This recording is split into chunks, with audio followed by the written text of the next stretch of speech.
শরীফুল হাসান বলছে দাদা sound clear. আমি তো কথাই বলি নাই, তুমি কেমনে সাউন্ড ক্লিয়ার পাইলা? মানে জানে যে আমি প্রথমে জিজ্ঞেস করবো সাউন্ড ক্লিয়ার আছে কিনা, একটু কমেন্ট করো। ও আগে থেকে কমেন্ট করে দিচ্ছে সাউন্ড ক্লিয়ার।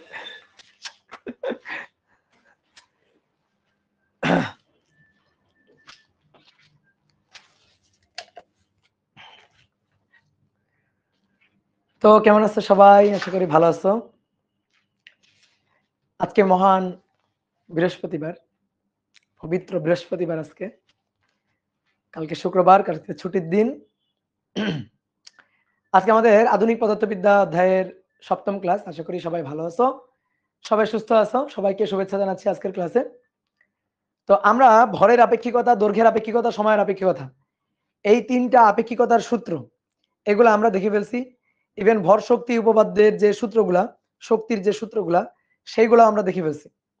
তো আজকে আমরা কি করব? প্রবলেম সলভ করব। আজকের ক্লাসটা পুরোটাই হচ্ছে প্রবলেম সলভিং ক্লাস। আজকের ক্লাসে আমরা মোটামুটি আপেক্ষিকতা পার্টে যত ধরনের ম্যাথ প্রবলেম আছে আমরা মোটামুটি সলভ করব। প্রত্যেকটা টপিক পড়ার সাথে সাথে আমরা কিছু কিছু ম্যাথ প্রবলেম সলভ করছিলাম, মানে ওই টপিকটা আরো সুন্দর করে বোঝার জন্য সাথে সাথে আমরা কিন্তু কিছু কিছু টাইপের ম্যাথ প্রবলেম সলভ করছিলাম। তো আজকের ক্লাসটা পুরোটাই হচ্ছে ম্যাথ প্রবলেম সলভিং ক্লাস। তো চলো আমরা শুরু করি। ঠিক আছে, আজকের ক্লাসটা বেশিক্ষণ হবে না, খুবই কম সময়ের একটা ক্লাস হবে।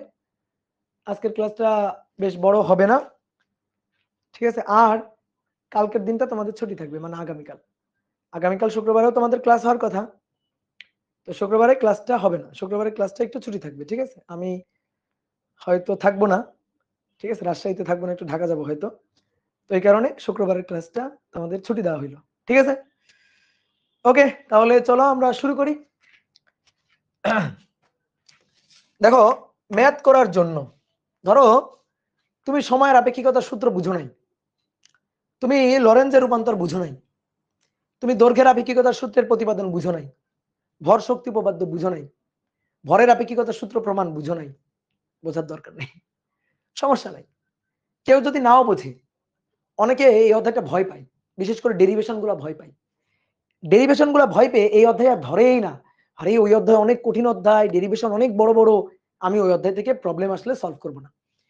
এরা হচ্ছে দুনিয়ায় যত ধরনের বলদ আছে, ঠিক আছে, বলদ, দুনিয়ায় যত ধরনের বলদ আছে, এরা সেই বলদদের সবচেয়ে নিম্ন স্তরের বলদ। যেমন তোমরা ছোটবেলায় পড়ছিল না যে খাদকের স্তর, ঠিক আছে, একটা বাস্তু সংস্থানে বিভিন্ন স্তরের খাদক থাকে। তো ঠিক তেমনি এরা হচ্ছে সবচেয়ে নিচে স্তরের বলদ, মানে বলদেরও মনে করো মধ্যে সবচেয়ে নিচে স্তর। তো এরকম সবচেয়ে নিচু স্তরে বলদ হওয়া যাবে না। যদি সূত্রের ডেরিভেশন নাও বুঝো, তাও তুমি ম্যাথ প্রবলেম সলভ করতে পারবা, তুমি সৃজনশীল প্রশ্নের অ্যান্সার করতে পারবা, তুমি ইভেন অ্যাডমিশন টেস্টের ম্যাথ প্রবলেমেরও অ্যান্সার করতে পারবা। জাস্ট তোমার ম্যাথ করার জন্য, বিশেষ করে দৈর্ঘ্য, ভর, সময়, এই 3টার যে আপেক্ষিকতা সূত্রে জাস্ট ম্যাথ করার জন্য তোমার একটু জেনে নিতে হবে কোনটা M naught, L naught, T not, কোনটা এম এল টি, ঠিক আছে। তাহলে বলদ হওয়া যাবে না। তো চলো সুন্দর করে লিখো। ধরো কিছুই বুঝো নাই, ঠিক আছে, এতদিন এই অধ্যায়ের যতগুলো ক্লাস এসেছে ধরো তুমি কিছুই বুঝো নাই, ওকে, কোনো সমস্যা নেই, বোঝার দরকার নেই। তুমি সুন্দর করে একটা হেডিং লিখো, ম্যাথ করার জন্য, ম্যাথ করার জন্য।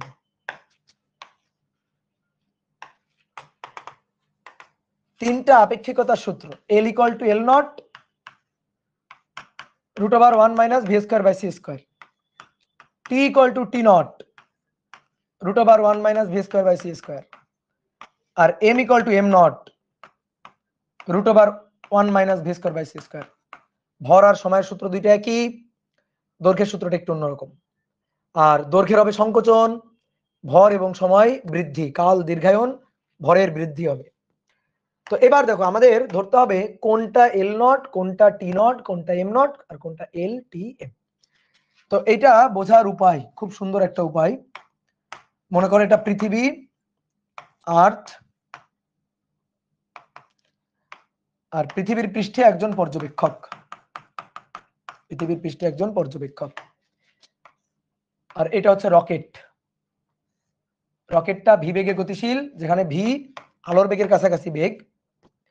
আর এই রকেটের মধ্যে আরেকজন পর্যবেক্ষক।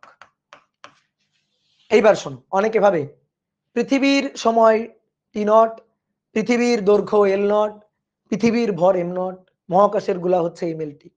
এই ভ্রান্ত ধারণা থেকে বের হয়ে আসতে হবে, এটা ভুল ধারণা। ঠিক আছে, এবার এটা খুবই বিপজ্জনক ধারণা, তাহলে তুমি কিন্তু প্রবলেম সলভ করতে পারবে না। শোনো, ধরো একটা স্কেল, সেই স্কেলটা রকেটের মধ্যে আছে, রকেটের কাঠামোতে আছে। তাহলে যখন এই লোকটা, অর্থাৎ রকেটের মধ্যে থাকা লোকটা, রকেটের কাঠামোতে থাকা লোকটা, সে যখন এই স্কেলটার দৈর্ঘ্য মাপবে, সে মাপবে এল নট। যদি ভর মাপে, সে মাপবে এম নট। আর কতক্ষণ ধরে মাপলো, কতক্ষণ ধরে মাপলো, প্রথম প্রান্ত মাপলো, দ্বিতীয় প্রান্ত মাপলো, কতক্ষণ ধরে মাপলো, সেটা এর মধ্যে সে তার হাতের ঘড়িতে সময় মাপবে। ওর হাতে যে ঘড়ি আছে সেই ঘড়িতে সময় মাপবে, তাহলে সেই সময়টাও মাপবে টি নট। ঠিক আছে, এবার মনে করো ওর মাপার ঘটনাটা পৃথিবীতে বসে এই লোকটা দেখতেছে। ঠিক আছে, ও মাপতেছে, এই ঘটনাটা পৃথিবীতে বসে এ দেখতেছে। তাহলে এ যখন দেখবে, তখন এর সাপেক্ষে ঘটনা গতিশীল। এ যখন স্কেলটাকে দেখবে, দেখো স্কেলটা কিন্তু ভি বেগে রকেটের মধ্যে চলে যাচ্ছে। রকেটে যেহেতু গতিশীল, রকেট যেহেতু এর সাপেক্ষে ভি বেগে গতিশীল, সুতরাং স্কেলটা এর সাপেক্ষে ভি বেগে গতিশীল। তাহলে এ দেখবে গতিশীল অবস্থা। তাহলে এ যখন ওই রকেটের ভেতরে থাকা স্কেলের দৈর্ঘ্য মাপবে, ও মাপবে এল, কারণ ঘটনা ওর সাপেক্ষে গতিশীল। ভর মাপবে এম, এবং ও যে মাপলো, ও যে স্কেলটার দৈর্ঘ্য মাপলো, ও যে হেঁটে হুটে বেড়াইলো রকেটের মধ্যে বসে, ওই সময়টাকে এর কাছে পৃথিবী থেকে, পৃথিবী ওর ঘড়িতে যেটা মনে হবে, সেই সময়টা হচ্ছে টি। তাহলে মাপার ঘটনা এর। ঠিক আছে, মাপছে কিন্তু এ, সেইটা এ বসে দেখছে যে কতক্ষণ ধরে মাপলো, সেই সময়টা হচ্ছে টি। ওকে, এইবার আসো, এই স্কেলটা ওর হাতে না থেকে যদি এর হাতে থাকতো, তাহলে কি হইতো? তাহলে এবার এই স্কেল দৈর্ঘ্য মাপতে এল নট, ভর মাপতে এম নট, সময় মাপতে টি নট, কারণ ঘটনা ওর সাপেক্ষে স্থির, কারণ ওর হাতে আছে স্কেলটা। তো ওর যেহেতু হাতে আছে, ও দৈর্ঘ্য মাপবে এল নট, ভর মাপবে এম নট, সময় মাপবে টি নট। ঠিক আছে, ও মাপবে সবগুলো naught, M naught, L naught, T naught. আর এই যে রকেটের কাঠামোতে যে আছে, সে যখন এটা তাকায় দেখবে, সে যখন মাপবে, তখন ও মাপবে এম এল টি। ঠিক আছে, এম এল টি, কারণ এবার ওর সাপেক্ষে এই ঘটনাটা, এর মাপার যে ঘটনাটা, সেটাকে গতিশীল বলেই মনে হবে। ঠিক আছে, তাহলে M naught, L naught, T not, এগুলো হচ্ছে ঘটনা যার সাপেক্ষে, ঘটনা যার সাপেক্ষে স্থির। আর এম এল টি এগুলো হচ্ছে ঘটনা যার সাপেক্ষে গতিশীল, ঘটনা যার সাপেক্ষে গতিশীল, ঘটনা যার সাপেক্ষে গতিশীল। এবার আরো সুন্দর করে, আরো সহজ করে বলে দিই, তুমি যদি নিজের কাঠামোটা মাপো, নিজেরটা নিজে মাপো, তাহলে M naught, L naught, T naught. নিজেরটা নিজে মাপলে M naught, L naught, T naught. তুমি মাপবাড়ি করে অন্যেরটা মাপতে যাবা, তুমি মাপবাড়ি করে অন্যেরটা মাপতে যাবা, সেটা হবে এম এল টি। ঠিক আছে, এটাই হচ্ছে কাহিনী। তাহলে তাহলে তুমি নিজেরটা নিজে মাপলে, নিজেরটা নিজে মাপলে সেটা M naught, L naught, T naught. অন্যেরটা মাপতে গেলে, মাপবাড়ি করে অন্যের কাঠামোটা মাপতে গেলে, অন্যের কাঠামোটা মাপবাড়ি করে মাপলে সেটা হচ্ছে এম এল টি। কি ক্লিয়ার? ঠিক আছে, এই কথাটা মাথায় রাখবা, তাহলে হবে। এটা তো অনেক আগেই পড়াইছেন, আবার একটু পড়াইলাম। ঠিক আছে, সমস্যা নেই, আবার একটু পড়াইলাম। এইবার আসো, দেখো আজকের ক্লাসে আমি একটু কয়েকটা ম্যাথ প্রবলেম লিখে রাখছি, বুঝছো? ঠিক আছে, আজকের ক্লাসে দেখো অনেকগুলো ম্যাথ প্রবলেম লেখা আছে, এই যে লেখা আছে।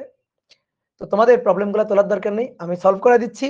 তোমরা দেখো, প্রবলেমের জায়গাটা ফাঁকা রাখো, প্রবলেমের জায়গাটা ফাঁকা রাখো, পরে স্লাইড দিলে তুলে নিও। ঠিক আছে, যেহেতু আজকে একটু কম পড়াবো, তো এই কারণে স্লাইড যখন দিব তখন তুলে নেবা। ঠিক আছে, তো চলো কি বলতেছে, 20 কেজি ভর এবং 10 মিটার দৈর্ঘ্যের একটা বস্তু স্থির অবস্থা থেকে 0.5 সি বেগে চলা আরম্ভ করলো। তাহলে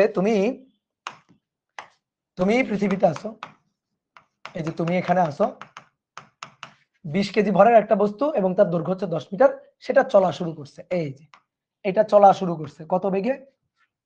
ভি হচ্ছে 0.5 সি বেগে চলা শুরু করছে, ওই যে রকেটের মতো আর কি। তাহলে ওটা চলা শুরু করছে। তো যখন তোমার এখানে যখন ছিল, ওইটা যখন তোমার এখানে ছিল, তুমি তখন ভর মেপে রাখছিলা, এম নট যখন এখানে ছিল তখন ভর মেপে রাখছিলা 20 কেজি। যখন তোমার হাতে ছিল তুমি তখন দৈর্ঘ্য মেপে রাখছিলা কত, এল নট 10 মিটার, এটা মেপে রাখছিলা। বুঝলো আমার কথা? এই যে কলমটা আমার হাতে আছে, এর ভর মাপলাম 10 কেজি, আর এর দৈর্ঘ্য মাপলাম 10 মিটার, সরি ভর মাপলাম 20 কেজি, দৈর্ঘ্য মাপলাম 10 মিটার। এবার এইটা রকেটে করে চলে যাচ্ছে, রকেটে ভি বেগ নিয়ে চলে যাচ্ছে। এইবার আমার সাপেক্ষে গতিশীল। এইবার আমি যখন ওর দৈর্ঘ্য মাপবো এল, কারণ আমার সাপেক্ষে ওটা গতিশীল। আমি এবার অন্যের কাঠামোটা মাপতেছি, রকেটের কাঠামোটা মাপতেছি, দ্যাট ইজ এল। আমি এবার ওর দৈর্ঘ্য মাপবো এল, ভর মাপবো এম। তাহলে এবার কি বলছে দেখি, বস্তুটির গতিশীল অবস্থার দৈর্ঘ্য কত? অর্থাৎ তুমি এখন এখান থেকে বসে গতিশীল অবস্থার যে দৈর্ঘ্যটা মাপবা সেটা হচ্ছে এল। তাহলে এল ইকুয়াল টু হবে L naught root over 1 minus V square by C square. তাহলে এল নটের মান কত, 10 root over 1 minus 0.5 square C square by C square, C square কাটাকাটি।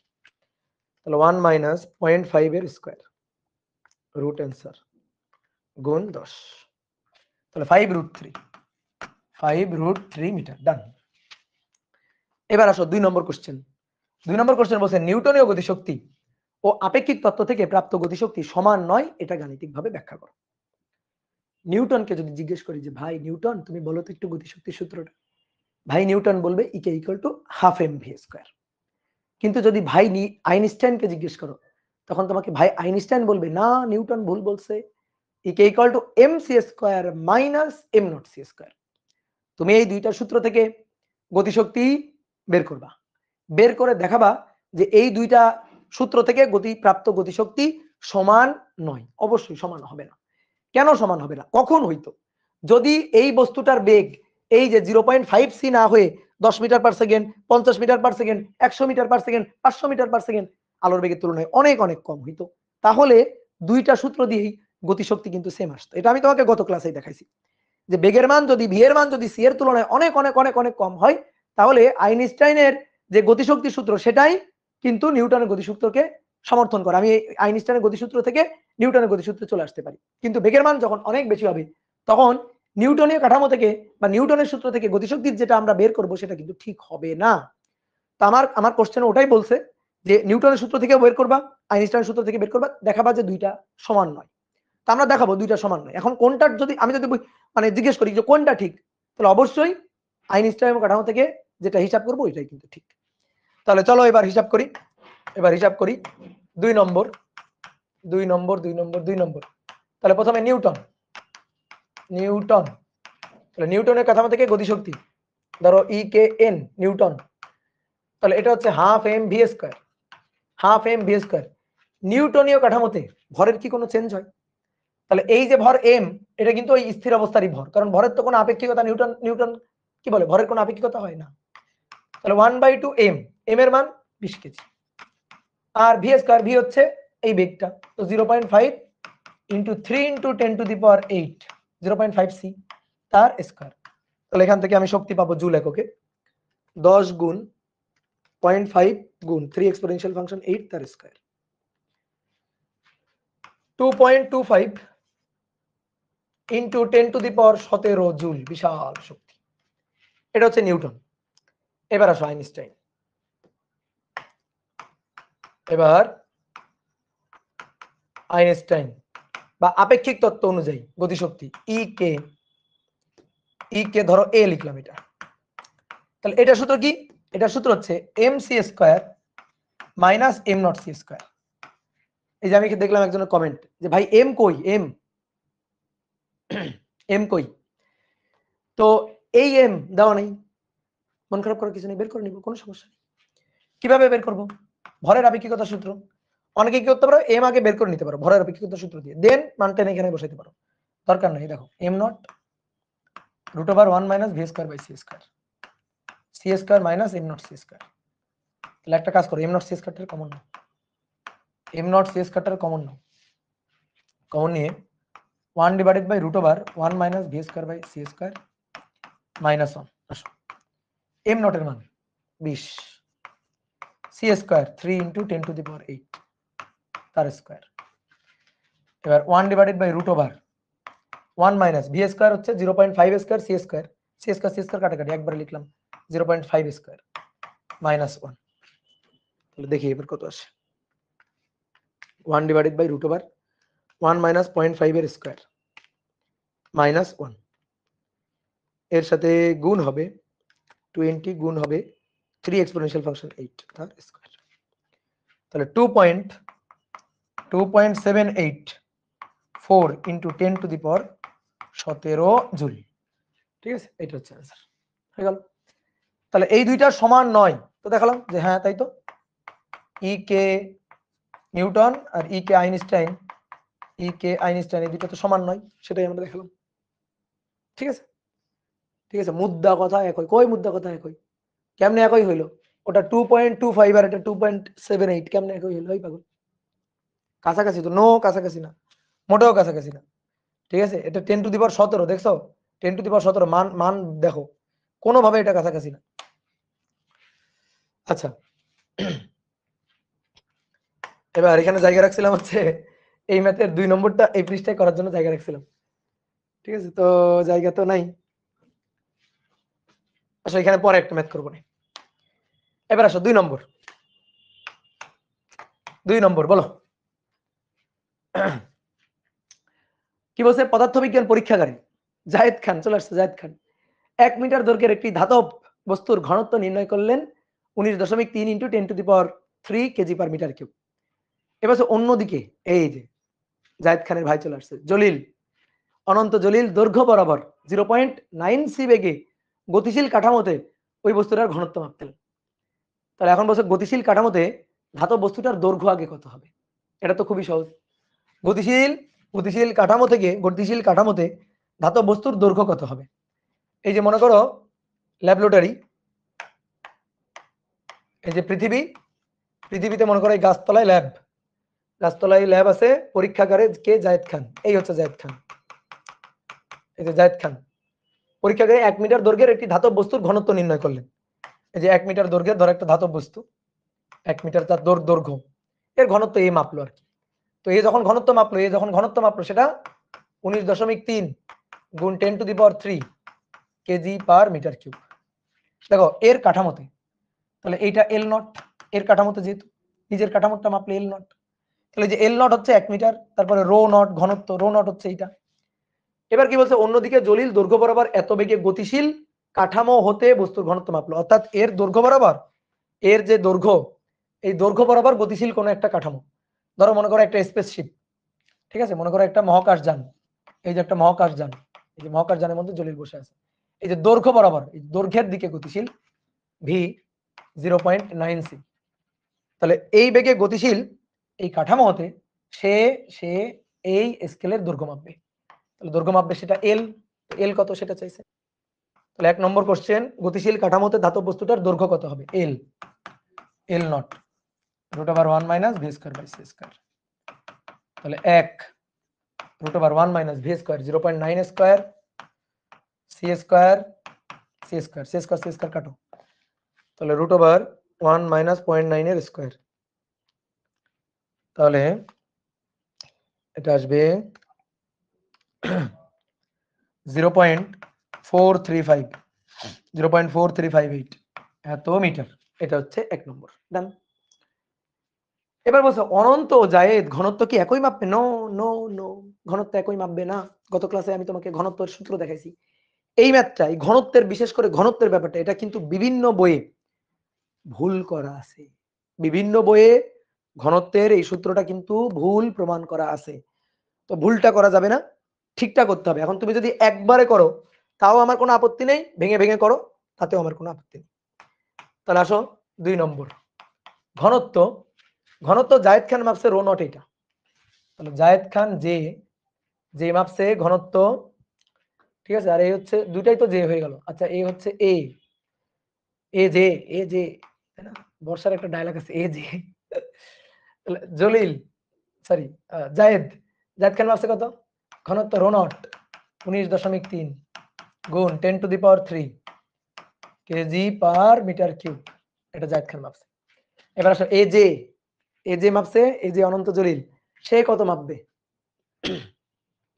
সে কত মাপবে? তাহলে যদি একবারে হিসাব করি, যদি একবারে হিসাব করি, একবারে যদি হিসাব করি, রো গত ক্লাসে দেখাইছিলাম মনে হয়, rho naught 1 minus V square by C square, যদি একবারে হিসাব করি 19.3 গুণ 10 to the power 3, 1 minus V square by C square 0.9 square C square divided by C square, এটা কাটাকাটি। তাহলে এই ঘনত্ব মাপবে 19.3 এক্সপোনেনশিয়াল ফাংশন 3 তাকে ভাগ 1 মাইনাস 0.9 এর স্কয়ার,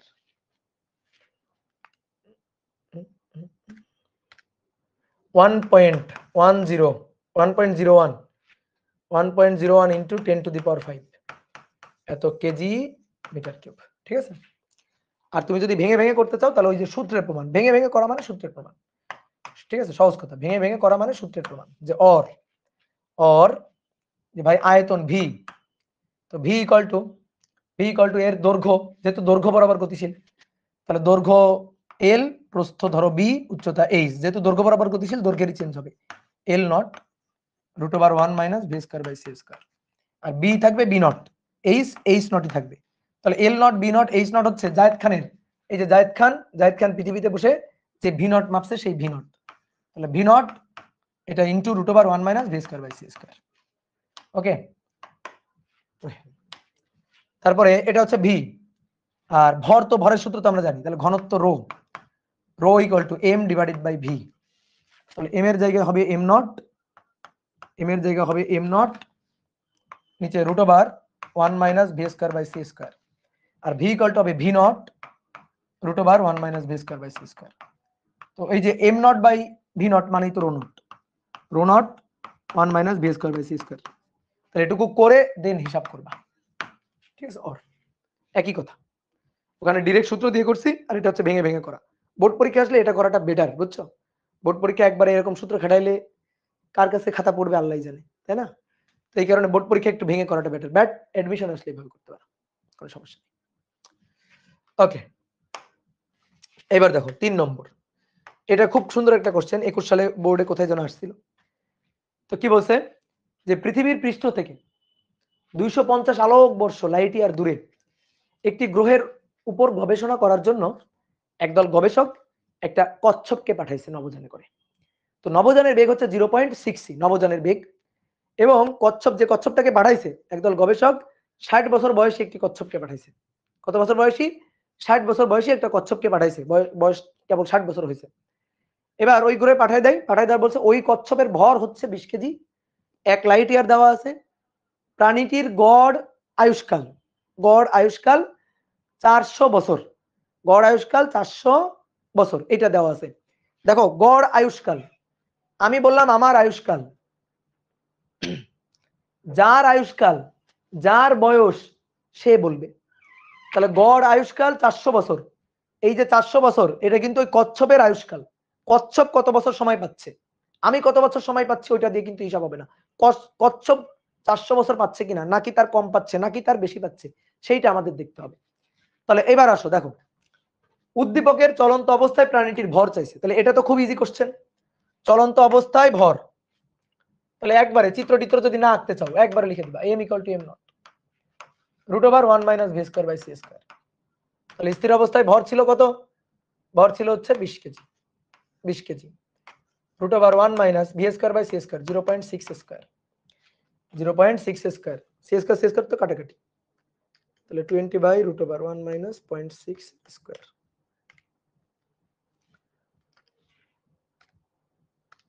25, তাহলে 25 কেজি, এটা হচ্ছে কচ্ছপটার ভর। গুড।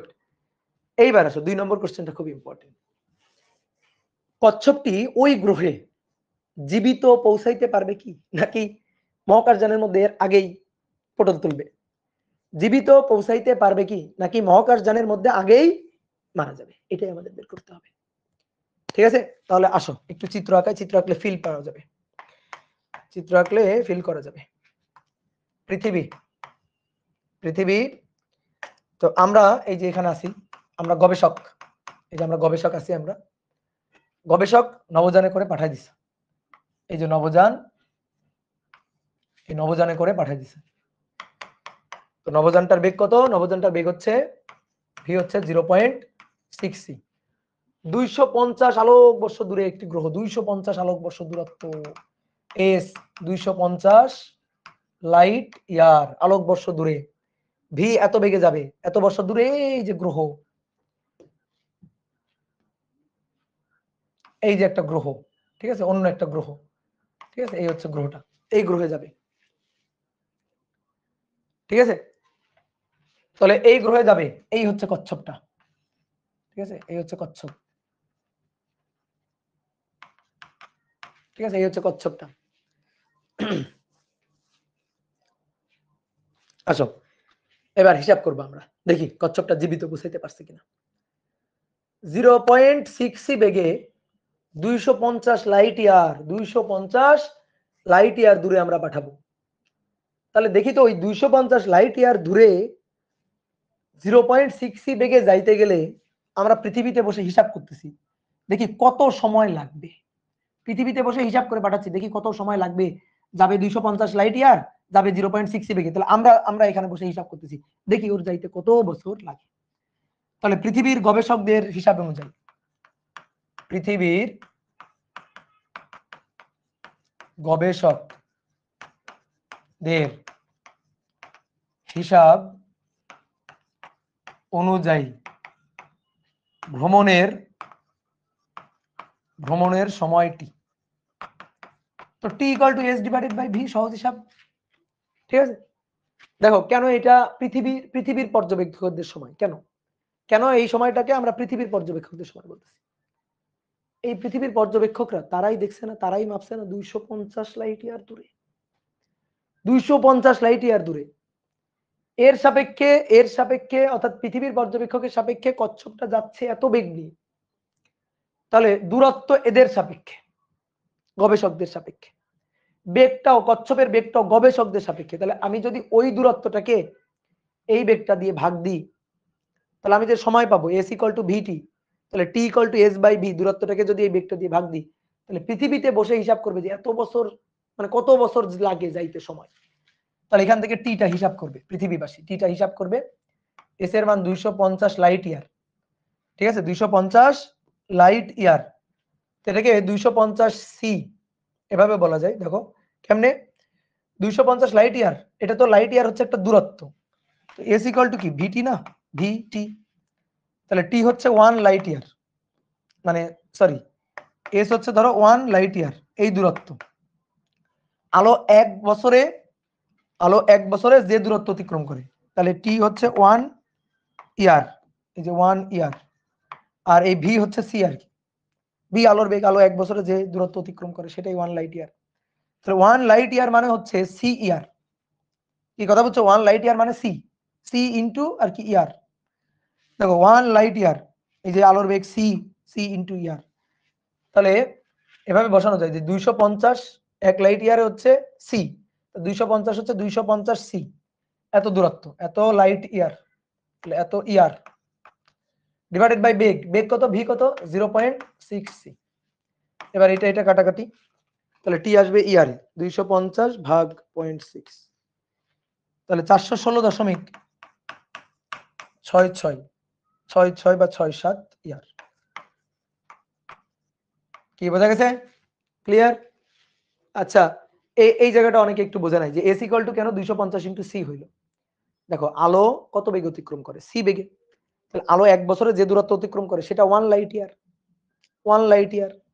তাহলে 1 লাইট ইয়ার দূরত্বটা আমরা বের করতে চাই, 1 লাইট ইয়ার, তাহলে এস ইকুয়াল টু ভিটি, আলোর বেগ সি, ভি এর জায়গায় হবে সি, আর টি হচ্ছে 1 ইয়ার, ঠিক আছে।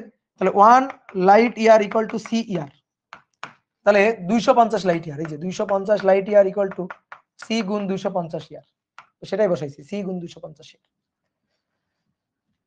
তাহলে কত হইলো 416.67। এই দূরত্বটা বলে দেওয়ার দরকারও ছিল না, এটা লাগবেও না, এটা কোনো কাজের দরকারই নেই, ঠিক আছে। আচ্ছা আপাতত দরকার নেই, দেখি পরে লাগে কিনা।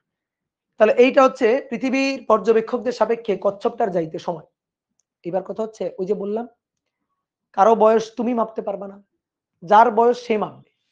এবার কাছিমটা, কচ্ছপটা, সে রকেটের মধ্যে বসে বসে তার বয়স মাপবে, ও নিজের বয়স নিজে মাপবে, আয়ুষ্কাল ওরটা মাপবে, যে ও যাইতে কত সময় লাগতেছে ও নিজে মাপবে, যে আমি কত বছর পরে গেলাম। তাহলে ও নিজের বয়স নিজে মাপবে, ওইটা আমাদের টি নট, এই টি নটটা লাগবে। তাহলে পৃথিবীর পর্যবেক্ষকের সাপেক্ষে ওর যাইতে সময়, ঠিক আছে, পৃথিবীর পর্যবেক্ষক ওর যাওয়ার ঘটনাটা দেখছে। ওই যে আমি ভাত খাওয়ার উদাহরণ দিয়ে বুঝাইছিলাম না, রকেটের মধ্যে বসে যে ভাত খাইতেছে সে সময় মাপবে টি নট। আর আমি পৃথিবীতে বসে ওর ভাত খাওয়া দেখবো, তাহলে আমি মাপবো টি। তো ঠিক তেমনি আমি পৃথিবীতে বসে ওর যাওয়া দেখবো, তাহলে ওর সময়, ওর যাওয়ার সময়টা, ঘটনা ওর ও যাচ্ছে, ওর যাওয়ার সময়টা আমি পৃথিবীতে বসে টি মাপবো। আর ও ওর যাওয়ার সময়, নিজের যাওয়ার সময়, নিজের বয়স, দ্যাট ইজ টি নট মাপবে। কি কথা বুঝছো? হ্যাঁ, ম্যাথের সূত্রটা বুঝিনি। সূত্রটা হচ্ছে এস ইকুয়াল টু ভিটি সূত্র। এখানে এস ইকুয়াল টু ভিটি খাটাইছি। দূরত্ব 250 লাইট ইয়ার আর বেগ হচ্ছে এত, তো এস ইকুয়াল টু ভিটি সূত্র খাটাইছি।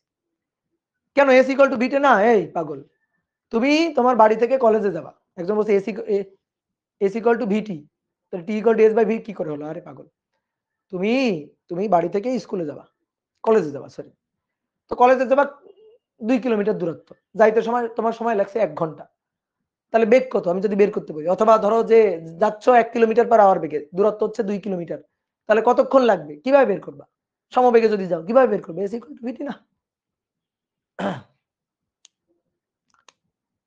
প্রশ্নে তো লাইট ইয়ারের মান দেওয়া, ওইটা দিয়ে করলেন না, ওইটা দিয়ে করতে পারো, সমস্যা নাই, কিন্তু আমার লাগেই নাই, হুদাই আমি খাটাইনি, ওটা কোনো সমস্যা আছে? তাহলে এবার আসো দেখি, এই কচ্ছপকে জিজ্ঞেস করি যে কচ্ছপ ভাইয়া বলো তোমার তো যাইতে কত সময় লাগছে, ও তখন ওর সময় মেপে বলবে টি নট, ওই টি নটটা বের করতে চাই। দেখি এবার কচ্ছপের সময় টি নট, তাহলে T equal to T naught root over 1 minus V square by C square. যার বয়স তাকে বলতে হবে ভাই।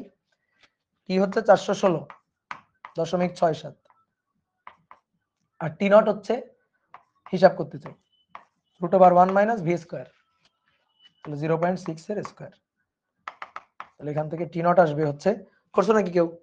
333.33, 333.33 ইয়ার। তাহলে ওর যাইতে এত এত সময় লাগবে, ও নিজে বলবে আমার যাইতে এত সময় লাগলো, ঠিক আছে? এইবার আসো, ওর বয়সই ছিল, কচ্ছপটার বয়সই ছিল হচ্ছে 60 বছর, অর্থাৎ ওর নিজে 60টা বার্থডে কেক কেটে ফেলছে অলরেডি, ঠিক আছে, 60টা বার্থডে কেক কেটে ফেলছে। আর ওই গ্রহে যাইতে আরো 333টা বার্থডে কেক কাটবে। দেখি তাহলে টোটাল বার্থডে কেক কয়টা হইল? 60 যোগ 333.33, তাহলে টোটাল বার্থডে কেক হয়েছে 393.33, 393.33। গড় আয়ু 400 বছর। আলহামদুলিল্লাহ বেঁচে গেছে, ঠিক আছে? তাহলে বলো, ওর গড় আয়ু 400 বছর, 400 বছর পরও মরে যাবে, 400 বছর বাঁচবে, তাহলে 400 বছরের আগে চলে গেছে, ঠিক আছে, তাহলে বেঁচে যাবে। তাহলে ও কেমন ভাবে যাবে? বেঁচে যাবে। তাহলে তাহলে ওর বয়স আর কি, বয়স হচ্ছে 60 যোগ 333.33, তাহলে 393.33, যা 400 ইয়ার থেকে কম, যা 400 ইয়ার থেকে কম, তাহলে বেঁচে যাবে, জীবিত অবস্থায় যাবে। সুন্দর নাম একটা।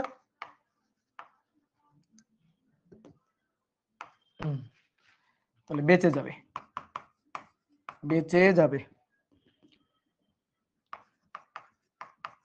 জীবিত অবস্থায় যাবে।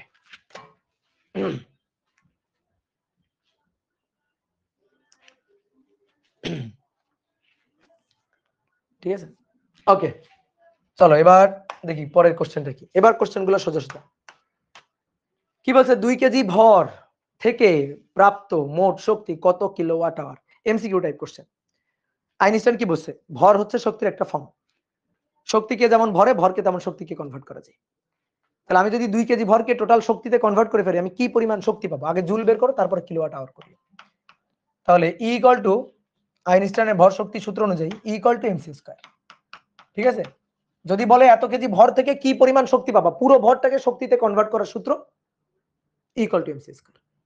তাহলে দেখি এম এর মান 2 কেজি হলে তা থেকে আমি কি পরিমাণ শক্তি পাই? এম এর মান 2 কেজি, তাহলে 2 গুণ 3 ইন্টু 10 টু দি পাওয়ার 8 তার স্কয়ার, এত জুল। তাহলে কত জুল পাইলাম? 2 গুণ 3 এক্সপোনেনশিয়াল ফাংশন 8 তার square 1.8 into 10 to the power 17 এত জুল। ভাই জুল মানে কি? জুল মানে কি? P equal to W by T, W divided by T. তাহলে W equal to P T. W করছে কাজ, কাজ মানে শক্তি, তাহলে শক্তি W equal to P T. P এর এসআই একক ওয়াট আর টি এর এসআই একক সেকেন্ড, তাহলে জুল মানে watt second. 1.8 into 10⁻17 watt second কি বানাইতে হবে? Kilowatt hour. ওয়াটকে কিলোওয়াট বানাইতে হবে, ঠিক আছে? ওয়াটকে কিলোওয়াট বানাবো। 1 কিলোওয়াট সমান সমান 1 কিলোওয়াট সমান সমান 1000 ওয়াট। তাহলে 1 ওয়াট, এটা ওয়াট, কিলোওয়াট বানাবো, তাহলে 1 ওয়াটকে যদি আমি কিলোওয়াট বানাতে চাই তাহলে 10⁻1000 দিয়ে ভাগ দিব, আর কি সহজ কথা। তাহলে কত দিয়ে ভাগ দিব? 1000 দিয়ে ভাগ দিব। তাহলে এটা ওয়াট আছে। দেখো একটা শর্টকাট টেকনিক শিখাই দিই। 1.8 ইন্টু 10⁻17 ওয়াটকে কিলোওয়াট বানাবো, তাহলে কোন এককে যাব? ওয়াট থেকে কিলোওয়াট বড় এককে যাব, বড় এককে যাব। তাহলে বড় এককে গেলে ভাগ দিব, ছোট এককে আসলে গুণ দিব। বড় এককে গেলে ভাগ দিব, ছোট এককে আসলে গুণ দিব। তাহলে ওয়াট আছে, কিলোওয়াটে যাইতে চাই, দাও ভাগ। এই যে 1000 দিয়ে ভাগ দিলাম, ওয়াট কিন্তু কিলোওয়াট হয়ে গেছে। সেকেন্ড আছে, সেকেন্ড আছে, কিসে যাইতে চাই? ঘন্টায় যাইতে চাই, ওয়াট আওয়ার ঘন্টায়। 1 ঘন্টা সমান সমান 3600 সেকেন্ড। তাহলে আমি সেকেন্ডে যাইতে চাই, ছোট এককে যাইতে চাই। কি কথা বুঝছো? আমি ছোট এককে যাইতে চাই, সরি বড় এককে যাইতে চাই। সেকেন্ড আছে, আমি ঘন্টায় যাইতে চাই, তাহলে বড় এককে যাইতে চাই। তাহলে আবার ভাগ দিব, কত দিয়ে? 3600 দিয়ে। বুঝতে পারছো? 3600 দিয়ে ভাগ। তাহলে শর্টকাটটা আরেকবার বলি, যদি আমি বড় এককে যাইতে চাই ভাগ দিব, ছোট এককে যাইতে চাই গুণ দিব। ওয়াট থেকে কিলোওয়াটে যাইতে চাই, বড় এককে যাইতে চাই, কিলোওয়াট বড় একক, ভাগ দিব 1000। সেকেন্ড থেকে ঘন্টায় যাইতে চাই, যে ঘন্টা বড় এককে যাইতে চাই, ভাগ দিব 3600। তাহলে 1.8। আর তুমি যদি মনে করো না ভাই আমার কাছে ঐকিক নিয়ম খুব ভালো লাগে, আমি ঐকিক নিয়ম করে করবো, করো, কোনো সমস্যা। 5 ইন্টু 10⁻10 কিলোওয়াট আওয়ার শেষ। এবার 5 নম্বর বলা হচ্ছে একটি আলফা কণাকে, কেমিস্ট্রি পড়ছো না? আলফা কণা মানে কি? আলফা কণা মানে helium, helium alpha particle. Alpha কণা মানে হিলিয়াম নিউক্লিয়াস। হিলিয়াম যার ভর সংখ্যা 4, পারমাণবিক সংখ্যা 2। এই 2 কি? এই 2 হচ্ছে জেড, আর এই 4 কি? 4 হচ্ছে এ, ভর সংখ্যা। তাহলে জেড হচ্ছে পারমাণবিক সংখ্যা, পারমাণবিক সংখ্যা মানে প্রোটন। তাহলে প্রোটন সংখ্যা, প্রোটন সংখ্যা 2টি, আর ভর সংখ্যা নিউট্রন প্লাস প্রোটন যেটা 4টি। তাহলে নিউট্রন সংখ্যা কয়টি? নিউট্রন, নিউটন সংখ্যা, তাহলে নিউটন সংখ্যা 4 বিয়োগ 2, 4 বিয়োগ 2, 4 বিয়োগ 2 মানে 2, 2টি। তাহলে প্রোটন কয়টা? 2টি। নিউটন কয়টা? 2টি। পাইছো? পাইছো? এবার তাহলে আলফা কণা মানে হিলিয়াম নিউক্লিয়াস। তাহলে একটা হিলিয়াম নিউক্লিয়াসকে আমি শক্তিতে কনভার্ট করব, তাই বলছে যে একটা আলফা কণাকে সম্পূর্ণরূপে শক্তিতে রূপান্তরিত করলে মোট কি পরিমাণ শক্তি পাওয়া যাবে? আলফা কণা মানে হিলিয়ামের নিউক্লিয়াস। এবার হিলিয়াম নিউক্লিয়াসের সমস্ত ভরকে শক্তিতে কনভার্ট করব। যেখানে একটা প্রোটনের ভর কত অ্যাটমিক মাস ইউনিট দেওয়া আছে, একটা নিউটনের ভর কত অ্যাটমিক মাস ইউনিট দেওয়া আছে। দেখো কিছু জিনিস আমরা জানি, ঠিক আছে? কিছু জিনিস আমরা জানি, কি জানি? এটা এগুলা কিন্তু তোমার কেউ বলে দিবে না, এগুলো তুমি ছোটবেলা থেকে জানো বা কেমিস্ট্রিতেও বহুত জিনিস পড়ছো। 1 atomic mass unit, atomic mass unit equal to 1.66057, ঠিক আছে, গুণ 10⁻−27 কেজি। এটা কিন্তু আমরা জানি, এই জিনিসগুলো আমাদের মুখস্থ রাখতে হবে। এবার তাহলে শক্তি ইকুয়াল টু এমসি স্কয়ার। তাহলে এম হচ্ছে টোটাল ভর, দুইটা প্রোটনের ভর, দুইটা প্রোটনের ভর, দুইটা নিউটনের ভর। তাহলে 2 ইন্টু 1 পয়েন্ট বা এরকম লিখে হবে 2 mn plus 2 mp into C square. এবার এগুলো আছে সব অ্যাটমিক মাস ইউনিটে, এই যে অ্যাটমিক মাস ইউনিটে দেওয়া আছে, বসাও, সমস্যা নেই।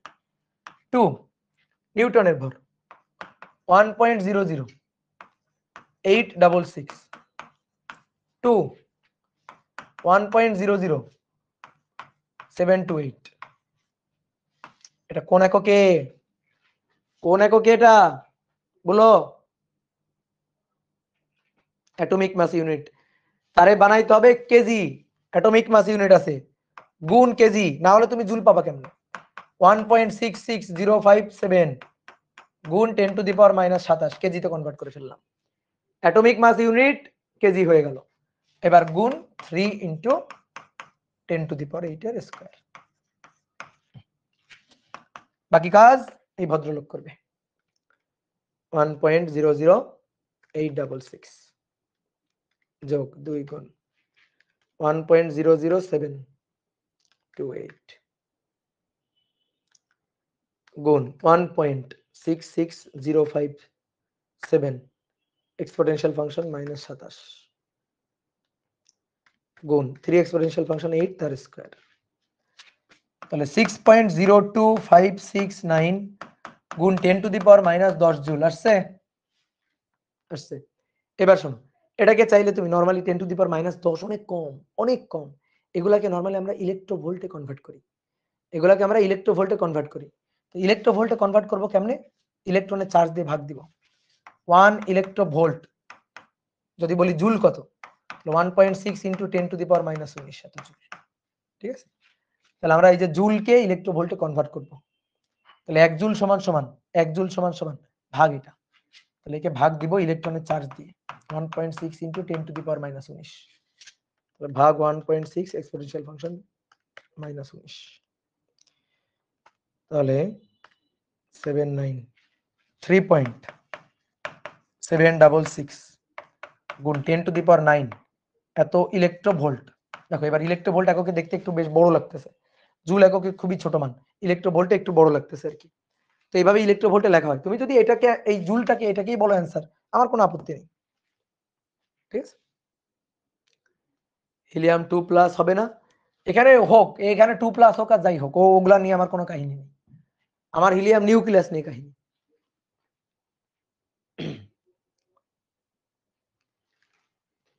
গিগাতে নেন, হ্যাঁ নাও, গিগাতে নাও, সমস্যা নেই।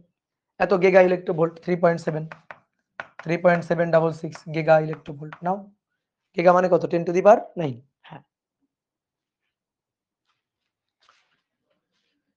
আচ্ছা এবার আসো 6 নম্বর। 6 নম্বর কি বলছে দেখি, বলছে একটি নির্দিষ্ট বছরে কোন একটি দেশে মোট এত কিলোওয়াট বৈদ্যুতিক শক্তি উৎপন্ন হয়। তো বলা হচ্ছে কতটুকু ভর শক্তিতে রূপান্তরিত হয়েছে। এই যে বিদ্যুৎ শক্তি রূপান্তরিত হয়েছে কোত্থেকে জানো? এটা নিউক্লিয়ার পাওয়ার প্ল্যান্ট থেকে। নিউক্লিয়ার পাওয়ার প্ল্যান্টে ভরকে শক্তিতে রূপান্তরিত করা হয়। নিউক্লিয়ার পাওয়ার প্ল্যান্টে নিউক্লিয়ার ফিশন ঘটানো হয়, ঘটানোর পরে ওইখান থেকে নির্গত শক্তি সেটাই তড়িৎ শক্তিতে কনভার্ট করা হয়। তো নিউক্লিয়ার পাওয়ার প্ল্যান্টে এই যে নির্গত শক্তিটা, এটা কোত্থেকে আসে? এটা কিন্তু ভর থেকে আসে, এটা কিন্তু অ্যাটমের মধ্যে নিউক্লিয়াস ভেঙে আসে। ঠিক আছে, এই যে রূপপুর পাওয়ার প্ল্যান্ট যেটা হইতেছে, ওখানে কিন্তু এই যে নিউক্লিয়ারকে ভাঙা হবে। দেখবা তোমরা 9 অধ্যায়ের যে আমার আর্কাইভের ক্লাস আছে, ওই আর্কাইভের ক্লাসে লাস্টের দিকে গিয়ে দেখবা নিউক্লিয়ার পাওয়ার প্ল্যান্ট থেকে কিভাবে তড়িৎ শক্তি পাওয়া যায় তার হিসাব নিকাশগুলো ওখানে দেখানো হয়েছে। তাহলে ওই এরকম একটা নিউক্লিয়ার পাওয়ার প্ল্যান্ট থেকে এত কিলোওয়াট মোট শক্তি পাওয়া গেছে আর কি। এখন বলছে কতটুকু তাহলে ভর শক্তিতে কনভার্ট হয়েছে। এবার আমাদের কি দেওয়া আছে? শক্তি দেওয়া আছে, ভর বের করবে। আগে ভর দেওয়া ছিল, শক্তি বের করছি, এবার শক্তি দেওয়া আছে, ভর বের করতে হবে।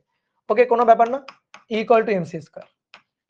তাহলে ই হচ্ছে 7.5 × 10⁻11 কিলোওয়াট আওয়ার, তাহলে গুণ 10⁻3। ঠিক আছে, গুণ 10⁻3 ওয়াট হয়ে গেল।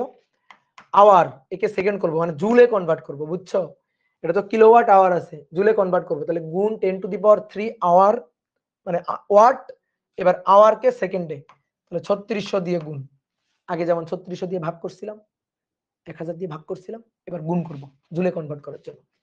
তাহলে গুণ 10⁻3 1000 গুণ 3600, তাহলে জুলে কনভার্ট হয়ে গেল, বুঝলাম? এবার আসো এম এর মানটা বের করতে চাই, 3 × 10⁸8 তার স্কয়ার। তাহলে এখান থেকে এম পাবো কেজিতে। 7.5 exponential function 11 into 7.5 exponential function 11 into 10⁻3 গুণ 3600, যা হবে তাকে ভাগ দাও 3 এক্সপোনেনশিয়াল ফাংশন 8 তার স্কয়ার দিয়ে। ঠিক আছে, 30। তাহলে তাই এম হচ্ছে 30 কেজি। এই যে 30 কেজি, এটা হচ্ছে অ্যান্সার। শেষ। এবার আসো দেখো, একটি কণার একটি কণার মোট আপেক্ষিক শক্তি হলো 10 জুল এবং ভর আপেক্ষিক এবং এর আপেক্ষিক ভরবেগ হলো 8 joule per C. Joule per coulomb না কিন্তু, জুল পার কুলম না কিন্তু, জুল পার সি। সি কি? সি হচ্ছে আলোর বেগ, যেখানে সি হচ্ছে শূন্য মাধ্যমে আলোর বেগ। এবার জুল পার সি স্কয়ার এককে কণাটির স্থির বা নিশ্চল ভরের মানটা বের করো। বলতো কোন সূত্র? ভাবো, শক্তি আছে, ভরবেগ আছে, নিশ্চল ভর আছে, তাহলে কোন সূত্র বলো? গত ক্লাসের লাস্টের দিকে একটা সূত্র প্রমাণ করে দিয়েছিলাম না, শক্তি আর ভরবেগের সম্পর্ক, সুন্দর করে হেডিং লেখা ছিল। তাহলে যখন এই টাইপের ম্যাথ আসবে যেখানে ভরবেগ এবং শক্তি, এই যে ভরবেগ আর শক্তি দুইটার কথাই যখন বলা থাকবে, তখন তাড়াতাড়ি সূত্রটা লিখে ফেলবা। মনে আছে সূত্রটা? Equal to root over P square C square M naught square E to the power 4, M naught square sorry C to the power 4। তার মানে ই স্কয়ার এটা equal to P square C square M naught square C to the power 4। আসলে দেখি কি দেওয়া আছে। মোট আপেক্ষিক শক্তি হলো ই দেওয়া আছে এবং এর আপেক্ষিক ভরবেগ হলো পি দেওয়া আছে। ঠিক আছে, জুল পার কুলম না, জুল পার সি আলোর বেগ, যেখানে সি আলোর বেগ। তাহলে জুল পার সি স্কয়ার এককে কণাটির নিশ্চল বা স্থির ভর এম নটের মান বের করতে বলেছে, এম নট বের করতে বলেছে, আর সবকিছু দেওয়া আছে। তাহলে আসো ই এর মান বসাই। ই এর মান হচ্ছে 10, তাহলে 10 এই যে জুল পার স্কয়ার। ঠিক আছে, পি এর মান ভরবেগ, পি এর মান 8 জুল পার সি, তাহলে 8 এই যে জুল পার সি এর স্কয়ার সি স্কয়ার। এবার M naught square C to the power 4। দেখো এই সি আর এই সি কিন্তু একই সি, ঠিক আছে, এই সি কিন্তু একই সি। এই তাহলে 10 বর্গ জে এর বর্গ, জে একক। এবার 8 বর্গ জে এর বর্গ সি স্কয়ার, এটাকে অন্য কালি দিলি, সি স্কয়ার সি স্কয়ার, তারপরে প্লাস এম নট স্কয়ার এই যে সি টু দি পাওয়ার 4। এখন এই সি স্কয়ার কাটা, সি স্কয়ার কাটলে এটা সমান সমান M naught square C to the power 4, M naught square C to the power 4, 10 square J square minus 8 square J square, তাহলে 10 square minus 8 square J square. তাহলে এবার এম নটের মান, এম নট স্কয়ার, তাহলে 10 বর্গ 100 বিয়োগ এটা তো 6 স্কয়ার মানে 36, তাই না? 10 স্কয়ার বিয়োগ 8 স্কয়ার, হ্যাঁ 36 J square divided by C to the power 4, C to the power 4। তাহলে এবার অতএব বর্গমূল করে দাও। তাহলে অতএব এম নট হচ্ছে 36 কে বর্গমূল করলে 6, জে স্কয়ার কে বর্গমূল করলে জে, আর সি টু দি পাওয়ার 4 কে বর্গমূল করলে সি স্কয়ার। তাহলে এটা হচ্ছে 6 জুল পার সি স্কয়ার। এটা হচ্ছে অ্যান্সার। বুঝতে পারছো? ভাই ভরবেগ বুঝিনি দাদা, পাগল, ভরবেগ বলছে না, ভরবেগ পি, পি হচ্ছে 8 জুল পার সি, সি মানে আলোর বেগ আর কি, সিটা কোনো একক না, সিটা হচ্ছে আলোর বেগ। তাহলে এই যে 8 জুল পার সি মানে সহজ কথা 8 ডিভাইডেড বাই সি জুল, এটাই হচ্ছে আলোর মানে ভরবেগ, এটাই হচ্ছে ভরবেগ, কোনটার ভরবেগ হচ্ছে এটা, এটাই বলছে। যে ক্যান লিখলেন, এটা তো একক, যেটা লিখছি আমার ভালো লাগছে তাই লিখছি, তুমি যদি লিখতে না চাও কোনো সমস্যা নেই, বাট সিটা লিখতে হবে, কিন্তু সি কিন্তু আলোর বেগ না। ঠিক আছে, তুমি যে লিখো না আমার কোনো আপত্তি নেই, কিন্তু সিটা লিখতে হবে। আমি লাস্টে ওই এম নটের যে একক আসবে, যে ওই এককের জন্য আমি যে সহ লিখছি, তুমি না হলে কোনো সমস্যা নেই, তোমার তখন এম নটের মান আসবে 6 বাই সি স্কয়ার, এটা আসবে 6 বাই সি স্কয়ার, আমি একক সহ লিখলাম যে 6 জুল পার সি স্কয়ার। এটা ভাই 5 নম্বরে সি কেন গুণ করছেন? কই 5 নম্বর? 5 নম্বরে সি কেন গুণ করছি? Equal to M C square, এই যে সি গুণ করবো না, সি তো গুণ করতে হবে, সি কেন গুণ করবো না?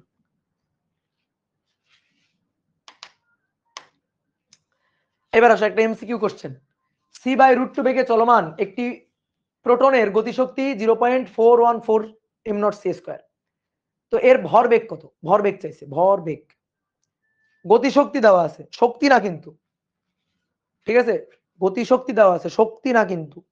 শক্তি হলে ওই সূত্র লিখে ফেলতাম, শক্তি হলে ফটাস করে ওই সূত্র লিখে ফেলতাম। এবার গতিশক্তি দেওয়া আছে, তো গতিশক্তি ই কে। তো গতিশক্তি যদি এত হয় তাহলে এর ভরবেগ কত? আচ্ছা আসো তো, গতিশক্তি ই কে 0.414 m0c²। ভাই গতিশক্তির সূত্র কি? mc² minus m0c²। 0.414 m0c²।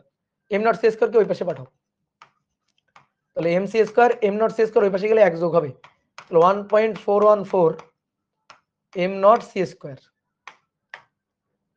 এই যে c² আর c² কাটাকাটি, c² এবং c² কাটাকাটি, তাহলে m = 1.414 m0। ওকে, তাহলে আমি এটা m এর মান পাইলাম। আমাদের এত বেগে চলমান, বেগও বলে দেওয়া আছে, বেগ বলে দেওয়া আছে। তো বলছে ভর বেগ কত, তাহলে ভর আর বেগের গুণফল, ভর আর বেগের গুণফলই তো ভরবেগ। তো ভরই তো পেয়ে গেছি, m = 1.414 m0। তাহলে ভরবেগ p, ভর আর বেগের গুণফল, তাহলে ভরের মান m হচ্ছে 1.414 m0 আর v হচ্ছে c/√2, c/√2। তাহলে 1.414 ভাগ √2 ভাগ √2 1, ঠিক আছে? এই যে এটা আর এটা তো কাটা, তাহলে কি পড়ে থাকলো? m0c। তাহলে आंसर হচ্ছে বি, m0c। ঠিক আছে, তাহলে 8 নম্বর ডান, এটা এমসিকিউ। এবার আসো 9 নম্বর কি বলছে দেখি।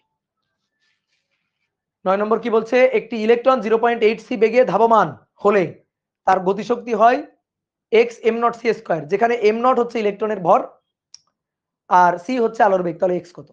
একটা ইলেকট্রন এত বেগে গতিশীল হলে তার গতিশক্তি হয়, ইলেকট্রনের গতিশক্তি। তাহলে গতিশক্তির ফরম্যাটটা দেওয়া আছে, বলছে x এর মানটা বের করতে। শোনো, ম্যাথ পড়বে একবার, করা শুরু করে দিবা, দেখবা করা শুরু করে দিলে অটোমেটিক্যালি হয়ে গেছে।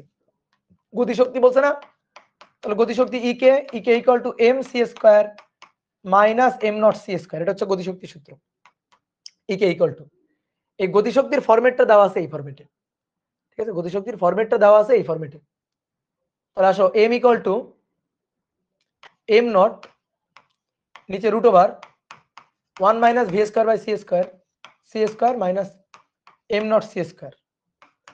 আসো m0c² কে কমন নিয়ে নিলাম, কমন নিয়ে নিলে 1/√1 মাইনাস v²/c², v এর মান 0.8, তাহলে 0.8² c²/c² কাটাকাটি -1। দেখি এখান থেকে কত আসে, সহজ এগুলো এমসিকিউ টাইপ কোশ্চেন। 1/√1 মাইনাস 0.8 এর স্কয়ার, বুঝলা? -1। ভাই 2/3, এটা আসছে 2/3, 2/3 m0c²। আসো এবার তুলনা করব। আমাদের ফরম্যাটটা দেওয়া ছিল এরকম, ফরম্যাটটা দেওয়া ছিল x m0c², এই তাহলে তো x কত? x হচ্ছে 2/3, x হচ্ছে 2/3। সৃজনশীল আসবে না ভাই এগুলো থেকে? না, এগুলো এমসিকিউ, এগুলো থেকে সৃজনশীল না। সৃজনশীল হচ্ছে প্রথমে কয়েকটা করাবে না, ওগুলো সৃজনশীল। এবার আসো একটা সুন্দর কোশ্চেন আছে, তো কোশ্চেনটা পড়ো আগে, একবার পড়ো, একবার একবার কোশ্চেনটা পড়ো, নিজেরা পড়ো।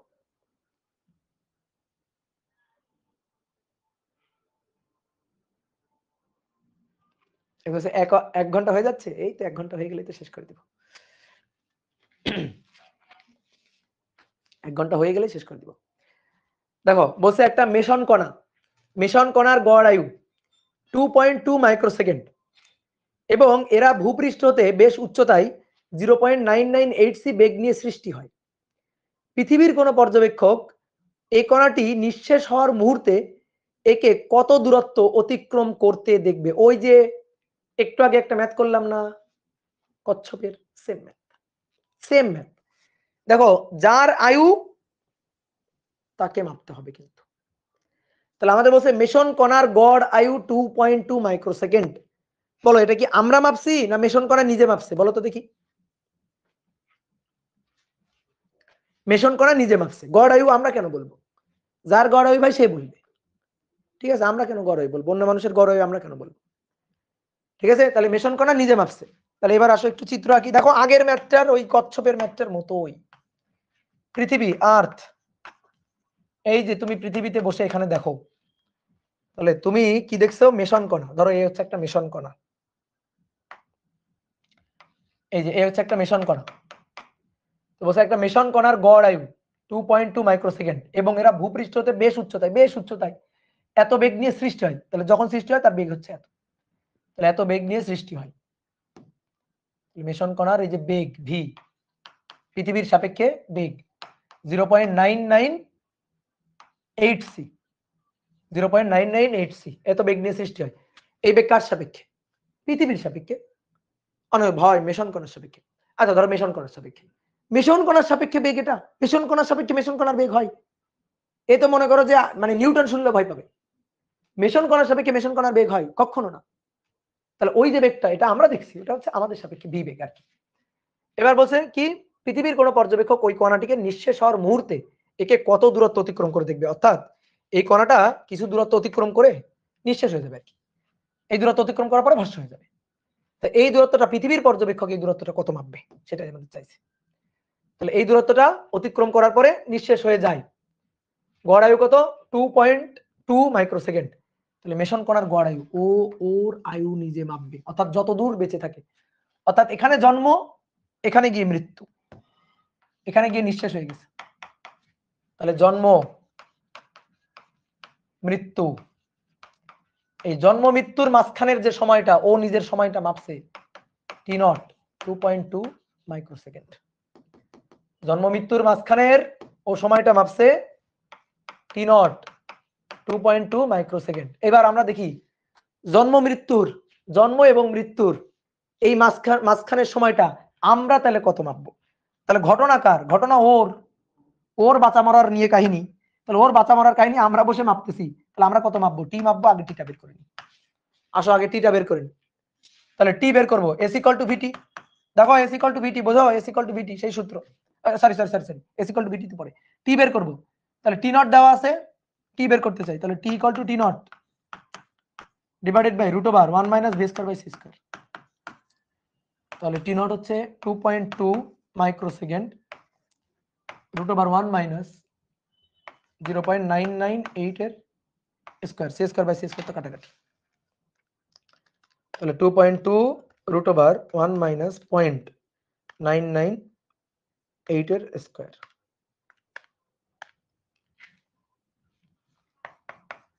চৌত্রিশ 34.802 এত মাইক্রোসেকেন্ড আসছে।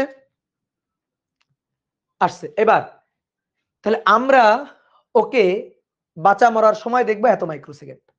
তাহলে এই মাইক্রোসেকেন্ডের মধ্যে বাঁচা মরা কত দূরত্ব যাইতে দেখবো, আসো।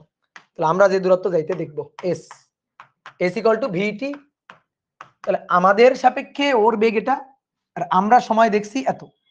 তাহলে ভি বসাই 0.998, সি হচ্ছে 3 × 10⁸, আর টি হচ্ছে এত মাইক্রোসেকেন্ড। তাহলে 34.802 গুণ 10⁻⁻6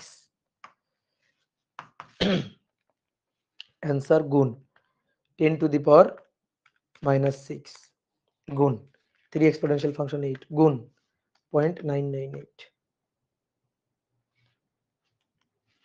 তাহলে আমরা ওকে দেখব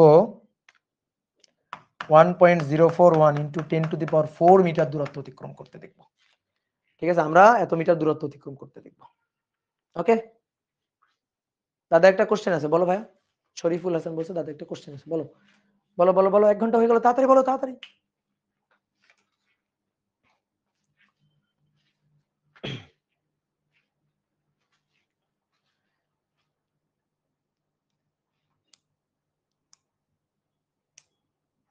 এই কোশ্চেন করে না।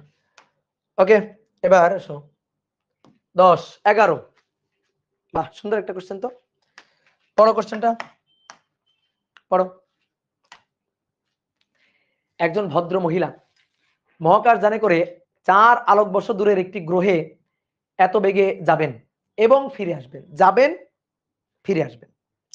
তাহলে যাওয়া আসা, তার বয়স তার যমজ বোন যিনি পৃথিবীতে আছে তার চেয়ে কত বছর কম হবে? ঠিক আছে, চলো আঁকি। পৃথিবী, পৃথিবী, তাহলে পৃথিবীতে তার যমজ বোন আছে, এই যে পৃথিবীতে তার যমজ বোন এ আছে, ঠিক আছে। আর সে মহাকাশ যানে করে যাবে আবার ফিরে আসবে। এই যে মহাকাশ যান, মহাকাশ যানে করে, মহাকাশ যানে করে যাবে আবার ফিরবে, যাবে আবার ফিরবে, ঠিক আছে। তো মহাকাশ যানের বেগ কত? ভি 0.8 সি, এত বেগে যাবে এবং ফিরে আসবে। তো বলছে তার বয়স তার যমজ বোনের বয়স যিনি পৃথিবীতে আছে তার থেকে কত বছর কম হবে, এটা আমাদের বের করতে বলছে। ওকে, তাহলে ভাবো কিভাবে করব। তাহলে পৃথিবীতে যে আছে এ, এই যে তার যমজ বোন, এ ওকে যেতে দেখবে আসতে দেখবে, যেতে যাওয়া আসা, গেল কে আসলো কে, ঘটনা কার, কার ঘটনা, কে গেল কে আসলো, কে ভাত খাইলো, ভাত খাওয়ার ঘটনা কার, ওর, ওর, তাহলে ওর ঘটনা, ওর ঘটনা ঘটার সময়, দ্যাট ইজ টি নট, ঠিক আছে। তাহলে যাওয়াটা ওর, ঘটনা ওর, তাহলে ওর সাপেক্ষে ওর যাওয়াটা স্থির, টি নট মাপবে। পৃথিবীতে বসে এ ওই ওর যাওয়ার সময়টা মাপবে টি, ঠিক আছে, টি মাপবে। এখন কি বলতেছে, ভদ্রমহিলা মহাকাশ যানে করে 4 আলোকবর্ষ দূরের একটি গ্রহে এত বেগে যাবেন এবং ফিরে আসবেন, দূরত্ব দেওয়া আছে, বেগ দেওয়া আছে। তাহলে পৃথিবীতে বসে এ দেখবে, এ দেখবে গেল ফিরে আসলো, 4 আলোকবর্ষ দূরে গেল, 4 আলোকবর্ষ থেকে আবার ফিরে আসলো, তাহলে যাওয়ার দূরত্ব 4 আলোকবর্ষ, আসার আবার দূরত্ব 4 আলোকবর্ষ, তাহলে এ দেখলো গেল ফিরে আসলো, ঠিক আছে। তাহলে এ এ কত সময় ওকে যাইতে এবং আসতে দেখবে, টি সময়, টি সময় যাইতে এবং আসতে দেখবে। তাহলে আসো টিটা বের করে ফেলি, টিটা বের করে ফেলি। তাহলে এস ইকুয়াল টু ভিটি, দেখো একই টাইপের কোশ্চেন। এবার এই এসটা হবে যাওয়া এবং আসার সময়, তাহলে যাওয়া এবং আসা মিলে 4 যোগ 4, 4 যোগ 4 8 লাইট ইয়ার, তাহলে এর সাথে গুণ দিব লাইট ইয়ার, তাহলে আলোর বেগ সি গুণ দিব, 1 বছরে আলো যে দূরত্ব অতিক্রম করে সেটাই হচ্ছে 1 লাইট ইয়ার। তাহলে টোটাল লাইট ইয়ার কত? 4 + 4, তাহলে এর সাথে আলোর বেগ গুণ দিব, গুণ দিলে টোটাল ডিসটেন্সটা পাবো, এস পাবো। তাহলে এবার এস ইকুয়াল টু ভি কত বেগে গেছে? 0.8 সি বেগে গেছে। কে দেখছে যাইতে? এ দেখছে যাইতে, এই যে এর সাপেক্ষে ওর বেগ, তাহলে 0.8 সি বেগে গেছে, সময় কত? টি, তাহলে টি এটা সি সি কাটা, তাহলে 4 আর 4 8, 8 ভাগ 0.8, তাহলে 10 বছর, 10 বছর, তাহলে টি 10 বছর। তাহলে পৃথিবীতে বসে, পৃথিবীতে বসে ওর যমজ বোন সে ওকে 10 বছর, 10 বছর যাওয়া আসা দেখবে, গেল 5 বছর আসলো 5 বছর আর কি, 10 বছর। ওকে ডান। এইবার ও কত সময় অতিবাহিত করছে সেটা আমরা দেখব। তাহলে টি নট, ওকে যদি জিজ্ঞেস করি ভাই তুমি যে গেলা, ভাই তো না বোন, বোন তুমি যে গেলা আর আসলা কত বছর ছিলা, মহাকাশ যানের মধ্যে কত বছর ছিলা, তাহলে মহাকাশ যানের মধ্যে কত বছর ছিলা বলবে টি নট। তাহলে টি নট ইকুয়াল টু কি? টি নট মানে T equal to T naught by √1 - b square by c square. দেখো এত সুন্দর একে একে বুঝাচ্ছি, বুঝতে হবে কিন্তু, এত সুন্দর ভাবে কেউ বুঝাবে না কিন্তু।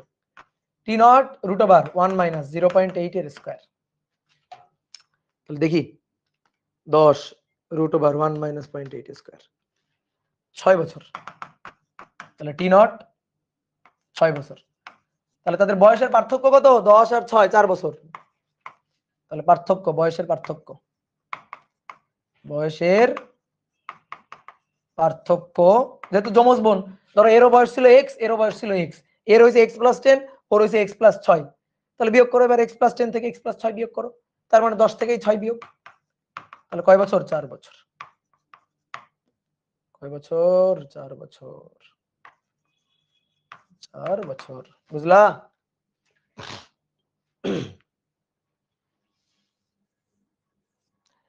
দাদা আমি অপার ভাইয়ের আর্কাইভ ক্লাস করছি, এখন কি ক্লাস করবো? না করলেও চলবে, সমস্যা নাই, তবে একটু স্লাইড দেখিও। 12 নম্বর, 12 নম্বর লাস্ট ম্যাথ, আসো লাস্ট একটা ম্যাথ। 0.9 সি বেগে একটি ট্রেন স্টেশনে এসে থামলো, ট্রেনের চালক দাবি করলো ট্রেনটি 3 ঘন্টা চলছে। ট্রেনের চালকের দাবি, স্টেশন মাস্টারের ঘড়িতে ট্রেনটি কত ঘন্টা চলছে বলে মনে হবে? কত ঘন্টা চলছে বলে মনে হবে? তাহলে একটা ট্রেন, এই যে এটা হচ্ছে একটা ট্রেন, বুলেট ট্রেন, ঠিক আছে? ধরো একটা বুলেট ট্রেন,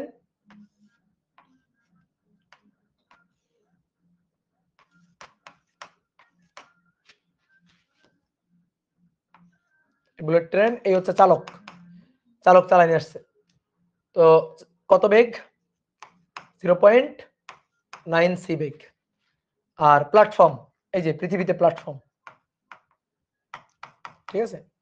প্ল্যাটফর্মের নাম, এটা হচ্ছে প্ল্যাটফর্মের প্ল্যাটফর্ম মাস্টার আর কি, স্টেশন মাস্টার। তো সেই স্টেশন মাস্টার সেই প্ল্যাটফর্মে বসে আছে, এটা হচ্ছে আর্থ প্ল্যাটফর্ম, প্ল্যাটফর্মের নাম হচ্ছে আর্থ প্ল্যাটফর্ম। হ্যাঁ, তাহলে এবার চালকের দাবি, ট্রেন চালাইছে কে? ট্রেন চালাইছে কে? চালক। তাহলে ঘটনা ট্রেন চালানো, তাহলে ট্রেন চালাইছে চালক, ও দাবি করতেছে। ও কি দাবি করছে? ট্রেনটি 3 ঘন্টা যাবত চলছে, ট্রেনটি চলছে 3 ঘন্টা যাবত, তাহলে টি নট 3 আওয়ার। এবার স্টেশন মাস্টারের ঘড়িতে ট্রেনটি কত ঘন্টা চলছে বলে মনে হবে? তাহলে এ মাপবে ওর ট্রেন চালানোর সময়, ও বলছে আমি ট্রেন চালাইছি 3 ঘন্টা, ওর ঘটনা, ও ভাত খাইছে, ও ট্রেন চালাইছে, তাহলে ওর টি নট মাপবে 3 ঘন্টা পৃথিবীতে বসে, এ তাহলে দেখবে টি। তাহলে শেষ, আচ্ছা শেষ, T equal to T naught √1 minus V square by C square. তাহলে টি কত বের করতে চাই? টি নট হচ্ছে 3 ঘন্টা, √1 মাইনাস 0.9 এর স্কয়ার, তাহলে 3 ডিভাইডেড বাই √1 মাইনাস 0.9 এর স্কয়ার, তাহলে 6.8824 আওয়ার। শেষ।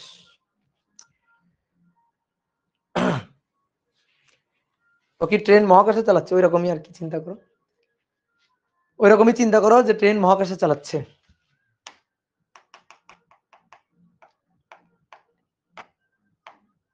একটা জায়গায় ফাঁকা ছিল না, এই যে এই জায়গায় ফাঁকা ছিল, চলো এখানে একটা ম্যাথ বসাই দিই বই থেকে। বইয়ে কোনো ম্যাথই নেই, একটু ভালো ভালো ম্যাথ থাকবে তাই না?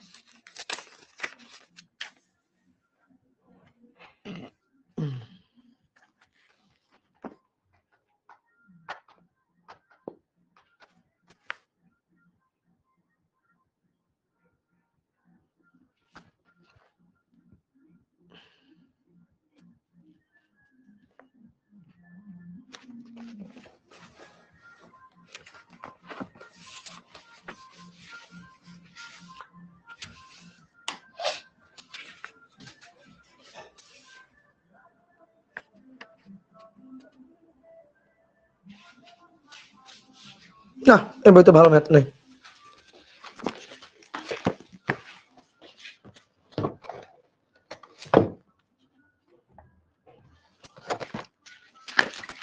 দেখি সেলো স্যারের বই দেখি।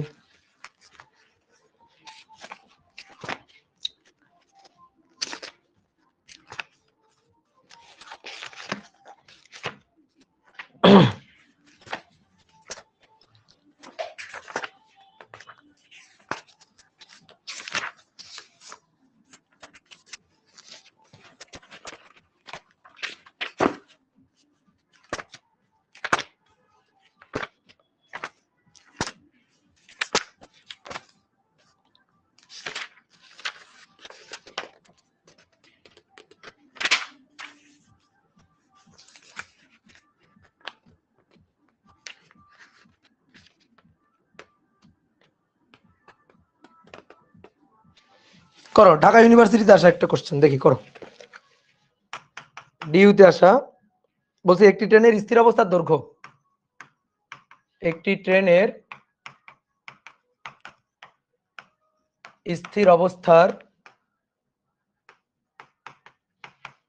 দৈর্ঘ্য 100 মিটার, অতি উচ্চ বেগে, অতি উচ্চ বেগে এটি 80 মিটার দৈর্ঘ্যের একটি সুড়ঙ্গের মধ্য দিয়ে যায়। 80 মিটার দৈর্ঘ্যের একটি সুড়ঙ্গের মধ্যে দিয়ে যায়। সুড়ঙ্গের মধ্যে দিয়ে যায়।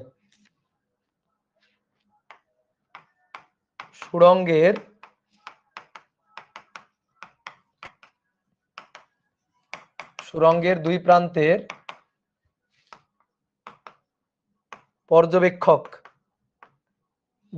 পর্যবেক্ষক লক্ষ্য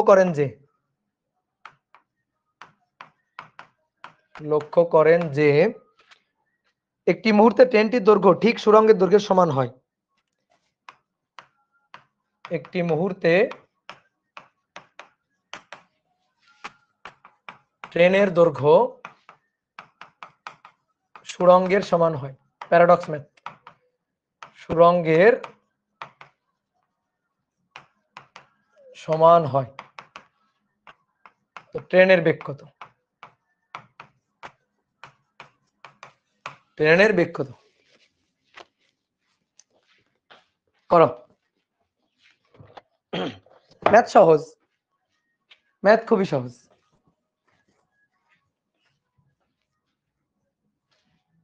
তাহলে কি বলছে দেখি?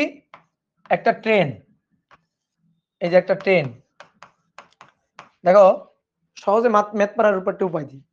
ধরো অনেক সময় ধরো তুমি কিছু বোঝো টোঝো নি, তোমার সূত্র মনে আছে, তাহলে তুমি কিন্তু ম্যাথ করে একেবারে বাজিমাত করে আসতে পারবা। তুমি দেখলে 180, তাহলে 100 বড় দৈর্ঘ্য, এটা এল নট হয়। 80 ছোট দৈর্ঘ্য, এটা এল হয়। ঠিক আছে, তাহলে ওই দৈর্ঘ্যের একটি সুড়ঙ্গের মধ্য দিয়ে গেল, সমান হয়ে গেল, তাহলে 100 হয়ে গেল 80, তাহলে এটা এল নট দেওয়া আছে, বি বের করবা, শেষ, ম্যাথ শেষ হয়ে গেল। এবার যদি চিত্রকে বুঝতে চাও, এই যে ট্রেন আর এই হচ্ছে সুড়ঙ্গ, এই যে সুড়ঙ্গ, ঠিক আছে, এই হচ্ছে সুড়ঙ্গ। তো সুড়ঙ্গ ছোট, 80 মিটার দৈর্ঘ্যের সুড়ঙ্গ, 80 মিটার দৈর্ঘ্যের সুড়ঙ্গ। তাহলে এইটা কত বেগে ঢুকলে এই সুড়ঙ্গের মধ্যে, সেই বেগটা বের করতে বলছে, যার এর দৈর্ঘ্য ছিল 100 মিটার। 100 মিটার। এবার সুড়ঙ্গের দুই পাশে দুইজন পর্যবেক্ষক দাঁড়ানো আছে। এই যে সুড়ঙ্গের এখানে দাঁড়ানো আছে, সুড়ঙ্গের, তাহলে পর্যবেক্ষক হচ্ছে সুড়ঙ্গের পর্যবেক্ষক। সুড়ঙ্গের এখানে দুইজন পর্যবেক্ষক দাঁড়ানো আছে, তারা দেখলো ট্রেনের মধ্যে ঢুকে গিয়ে ট্রেন একেবারে ফিট হয়ে গেল। তাহলে তারা ট্রেনের দৈর্ঘ্য যেটা দেখলো, ট্রেন ফিট হয়ে যাওয়া মানে কি? প্ল্যাটফর্মের সাথে ট্রেন বা সুড়ঙ্গের সাথে ট্রেনটা একেবারে ফিট হয়ে গেছে, দৈর্ঘ্যের সমান হয়ে গেছে। অর্থাৎ এই যে যাত্রী, মানে এই যে পর্যবেক্ষক, তারা আসলে এই ট্রেনটাকে যখন সুড়ঙ্গের মধ্যে ঢুকছে, তখন এই 100 মিটারকে 80 মিটার দেখছে। তাহলে তারা মাপছে 80 মিটার, যেখানে এল নট ছিল 100 মিটার। শেষ, ম্যাথ শেষ। L equal to L naught root over 1 minus V square by C square. তাহলে 80 100, তোমাদের আমি বলছিলাম যে 80% হয়ে যায় যখন বি এর মান 0.6। তাহলে এখান থেকে এবার বি এর মান বের করো, 0.6। শেষ। তাহলে আজকের মতো বিদায় মানে আপেক্ষিকতা অংশ শেষ। এবার নেক্সট দিন আমরা পড়বো হচ্ছে ফটোতড়িৎ ক্রিয়া। তাহলে এই অধ্যায়ে বাকি আছে ফটোতড়িৎ ক্রিয়া, কম্পটন ক্রিয়া আর হাইজেনবার্গের অনিশ্চয়তা নীতি, এরকম ছোট ছোট কিছু টপিক বাকি আছে। মূল আলোচনা কিন্তু হয়ে গেছে। তো মোটামুটি আর 3টা ক্লাস, আজকে 7, 8, 9, 10 3টা ক্লাস লাগবে। 3টা ক্লাস একেবারে টানা মেপে 3টা ক্লাস। টাটা, ভালো থাকো।